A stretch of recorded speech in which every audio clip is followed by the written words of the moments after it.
মাহ পৰিলেই দেৱাদিদেৱ মহাদেৱ ভক্তসকলৰ মাজত আৰম্ভ হয় বলবম যাত্ৰা। আজি শাওণ মাহৰ প্ৰথমটো সোমবাৰ বিভিন্ন প্ৰান্তৰ শিৱ মন্দিৰত ভিৰ কৰিছে মহাদেৱৰ ভক্তসকলে। গড়েশ্বৰ নাওকটাত হাতীবন্ধা কলবাৰী শিৱ মন্দিৰত ৰাতিপুৱা 7 বজাৰ পৰা ভক্তপ্ৰাণ ৰাইজৰ সমাগত হোৱা দেখা গৈছে।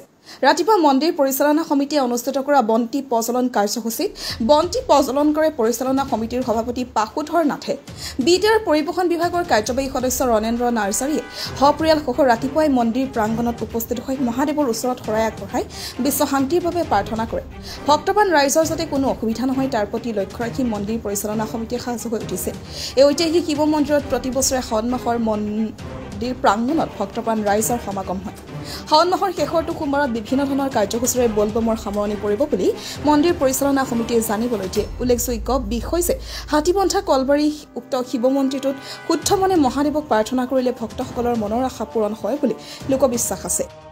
ৰাতিপুৱাৰ কাৰ্যসূচী আমাৰ মন্দিৰ পৰিচালনা সমিতিৰ সভাপতি পাশুধৰ নাথদেৱে বন্তি প্ৰজ্বলন কাৰ্যসূচীৰে আজিৰ অনুষ্ঠান ভাগি মুকলি কৰে আৰু তাৰ পিছতে আমাৰ অতি সৌভাগ্য যে আমাৰ এই শুক্লা চেৰফাং সমষ্টিৰ মানে MCLA তথা বিটিআৰৰ EM ৰণেন্দ্ৰ নাৰ্জাৰীদেৱে তেখেতৰ মানে পুত্ৰ পত্নী কন্যা সপৰিয়ালে আহি ইয়াত মানে শৰাই ভাগ আগবঢ়ায়।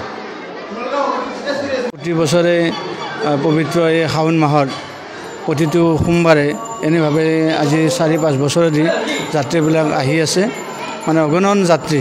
আজি আমাৰ আৰম্ভণি, গতিকে আৰম্ভণিত আজি অলপ কিছু মানে কম আছে যদিও ইয়াৰ পিছৰ সোমবাৰবিলাকত যথেষ্ট পৰিমাণৰ মানুহ হ'ব আৰু আমি একেবাৰে শেষৰ যিটো সোমবাৰ আমি বিস্তৃত কাৰ্যসূচীৰে মানে ইয়াত এই অনুষ্ঠানটো মানে অনুষ্ঠিত কৰিবলৈ আমি ওলাইছোঁ। সেইদিনা নাম কীৰ্তন আদি কৰি শিৱগীতা শিৱপাঠ এইবিলাক পৰ্যন্ত ইয়াত হ'ব আৰু যাত্ৰীবিলাকৰো এটা সমাগম সেইদিনা আৰু আজিতকৈ বহুত বেছি হ'ব। সেইদিনা প্ৰায় আমি 20-25 থাল মানে খিচাৰীৰ ব্যৱস্থা আমি কৰিছোঁ আৰু সকলো মানে যাত্ৰীকে বা সকলো ভক্তকে আমি হয়তো সেইটো গ্ৰহণ কৰাৰ বাবে আমি ব্যৱস্থা কৰিছোঁ আৰু আহ্বানো জনাম।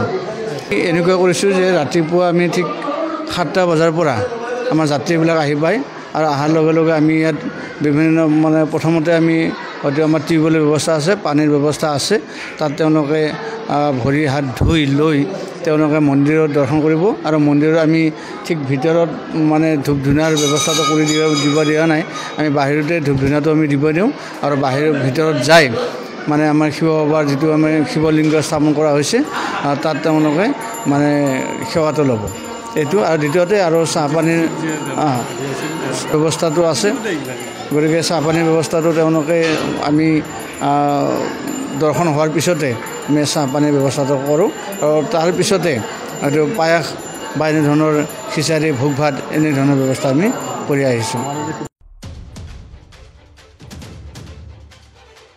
গড়েশ্বৰ পৰা কাশ্যপ চৌধুৰীৰ report, the north east times.